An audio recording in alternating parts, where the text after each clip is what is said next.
Poucas vezes na história da humanidade se falou tanto no fim dos tempos como agora, por causa das pandemias, mudanças climáticas, aumento da maldade e rumores de guerras. Não é coincidência que o próprio Senhor Jesus já havia dito: "Vocês ouvirão falar de guerras e rumores de guerras, mas não tenham medo.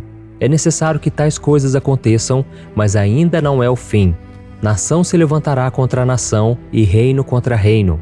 Haverá fomes e terremotos em vários lugares. Tudo isso será o início das dores."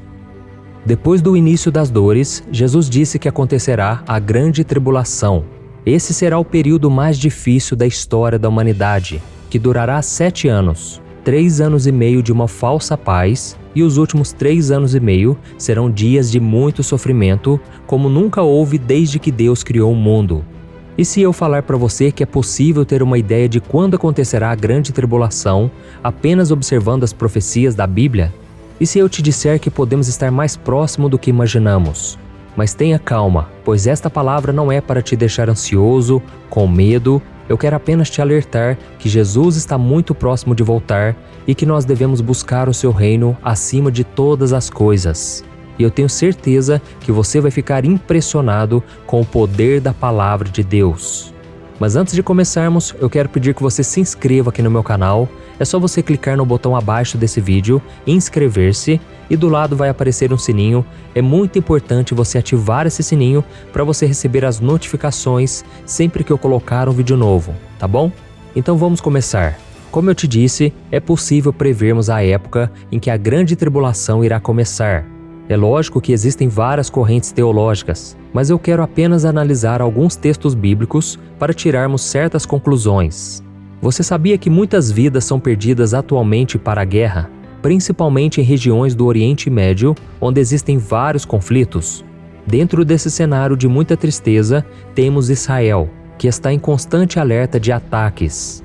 E para entendermos mais sobre a grande tribulação, precisamos primeiramente entender o papel de Israel nas promessas de Deus.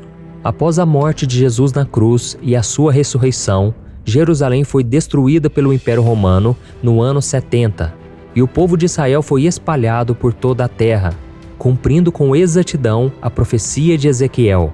Veja o que está escrito: "Farei de você uma ruína e a tornarei desprezível entre as nações ao seu redor, à vista de todos quantos por você passarem. Você será motivo de desprezo e de escárnio, e servirá de advertência e de causa de pavor às nações ao redor, quando eu castigar você com ira, indignação e violência. Eu, Senhor, falei." E em Marcos capítulo 13, Jesus já havia profetizado sobre a destruição do templo, ao dizer que não ficaria pedra sobre pedra. Hoje, os historiadores afirmam que quando Roma destruiu Jerusalém e queimou o grande templo, os soldados removeram todas as pedras para rasparem o ouro que derreteu e escorreu por entre elas. Tudo se cumpriu exatamente como Jesus falou.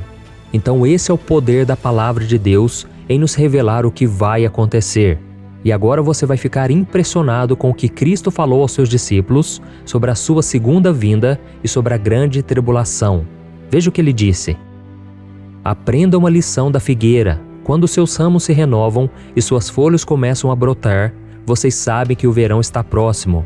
Assim também, quando virem todas estas coisas, saibam que ele está próximo, às portas. Eu lhes asseguro que não passará esta geração até que todas essas coisas aconteçam." Muitos teólogos apontam que a figueira representa Israel, e para que ela brotasse, precisaria ter o seu território reconquistado. E isso aconteceu em 1948, há aproximadamente 74 anos. Hoje, apesar de vários conflitos, Israel já é um país novamente, com território e soberania. E quando Jesus disse que não passará esta geração até que todas essas coisas aconteçam, ele não estava se referindo à geração dos discípulos, e sim da geração que veria todas essas coisas. Ou seja, seriam as pessoas que veriam a figueira brotar. E isso se cumpriu na geração do ano de 1948. E para entender essa profecia de Jesus, muitas pessoas ficam procurando saber quantos anos dura uma geração. Mas o importante é sabermos a quantidade de anos que alguém pode viver. E para isso nós vamos ler o que está escrito no Salmo 90. Diz assim: os anos de nossa vida chegam a 70 ou a 80 para os que têm mais vigor. Entretanto, são anos difíceis e cheios de sofrimento, pois a vida passa depressa e nós voamos. Levando em consideração este versículo, uma pessoa vive em média até os 70 ou 80. Isso significa que a geração que viu Israel renascer em 1948 poderia estar viva até o ano de 2028. É lógico que algumas pessoas poderão viver mais de 100 anos, mas isso é raro de acontecer. Então isso quer dizer que a grande tribulação começaria em 2028? Eu quero deixar bem claro que eu não estou afirmando nada, pois o próprio Jesus disse que o dia da sua volta ninguém sabe, e que esse dia virá como ladrão à noite, ou seja, sem aviso. Mas apesar de Jesus não nos deixar datas, ele disse que nós devemos prestar atenção aos sinais. E o que nós temos percebido é que os dias estão cada vez mais difíceis. Basta olharmos ao nosso redor e veremos que o mundo está diferente, não é verdade? A pandemia está demorando muito para acabar. Rumores de guerras entre Rússia e Estados Unidos, por exemplo, não param de ser publicados nos principais jornais.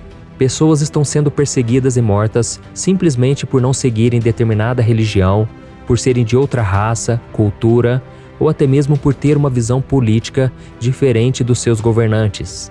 Desastres naturais, como terremotos e enchentes, têm aumentado bastante nos últimos anos, e os cientistas dizem que o problema está irreversível. Isso sem falar do projeto da reconstrução do terceiro templo, que é onde o anticristo irá se assentar, e também do avanço da tecnologia que foi profetizado por Daniel a respeito do fim dos tempos. Eu sei que já houveram vários momentos terríveis na história da humanidade, mas é somente nesta geração que tudo parece estar pronto para que a grande tribulação comece.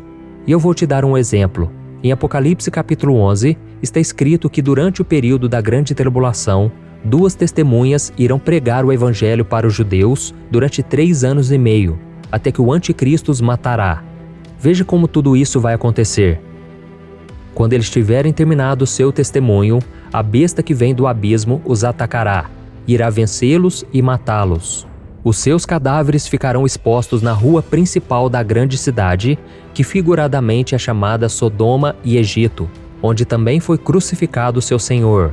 Durante 3 dias e meio, homens de todos os povos, tribos, línguas e nações contemplarão os seus cadáveres e não permitirão que sejam sepultados.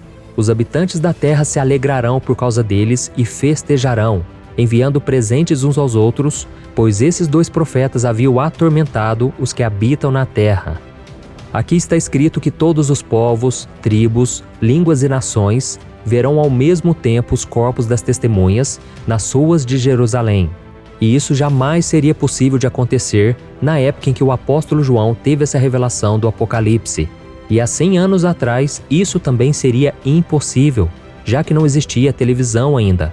Hoje, porém, cada pessoa tem o seu próprio celular e as notícias na TV alcançam até os lugares mais remotos do mundo em tempo real. Ou seja, a nossa geração está totalmente preparada para que as profecias do Apocalipse se cumpram. E eu volto a lembrar, irmãos, a intenção deste vídeo não é causar medo ou ansiedade em vocês. O que eu quero é alertar a todos sobre os sinais que nós estamos vendo todos os dias e que devemos estar preparados em santidade para a volta de Jesus. Veja o que o apóstolo Pedro disse: visto que tudo será assim desfeito, que tipo de pessoas é necessário que vocês sejam? Vivam de maneira santa e piedosa, esperando o dia de Deus e apressando a sua vinda. Naquele dia, os céus serão desfeitos pelo fogo e os elementos se derreterão pelo calor. Todavia, de acordo com a sua promessa, esperamos novos céus e nova terra, onde habita a justiça. Portanto, amados, enquanto esperam estas coisas, empenhem-se para serem encontrados por Ele em paz, imaculados e inculpáveis. Quem crê em Jesus como Senhor e Salvador deve buscar uma vida de santidade, ou seja, deve abandonar os seus pecados e tudo aquilo que o afasta do Senhor. A Bíblia diz que nós somos salvos não pelos nossos méritos, mas pelo sacrifício de Jesus pelos nossos pecados. E quando nós cremos nele como Senhor e Salvador, nós somos perdoados, salvos e temos o nosso nome escrito no livro da vida. Amém? Por isso, meu irmão e minha irmã, não espere que venha a grande tribulação para que você se arrependa. Hoje é o dia para você se arrepender e tomar a sua decisão de seguir a Cristo. Não espere as coisas piorarem para você dar valor às coisas mais importantes. A sua vida é muito preciosa e Jesus não voltou ainda porque Ele deseja que mais pessoas se voltem para Ele. Por isso, atenda ao chamado do Senhor e você não precisará temer o futuro. Amém? Eu sou o pastor Antônio Júnior. Se você gostou dessa mensagem, compartilhe no WhatsApp, no Facebook. Vamos espalhar a mensagem de Deus, ok? E não se esqueça de se inscrever aqui no meu canal e eu te espero no próximo vídeo. Que Deus te abençoe.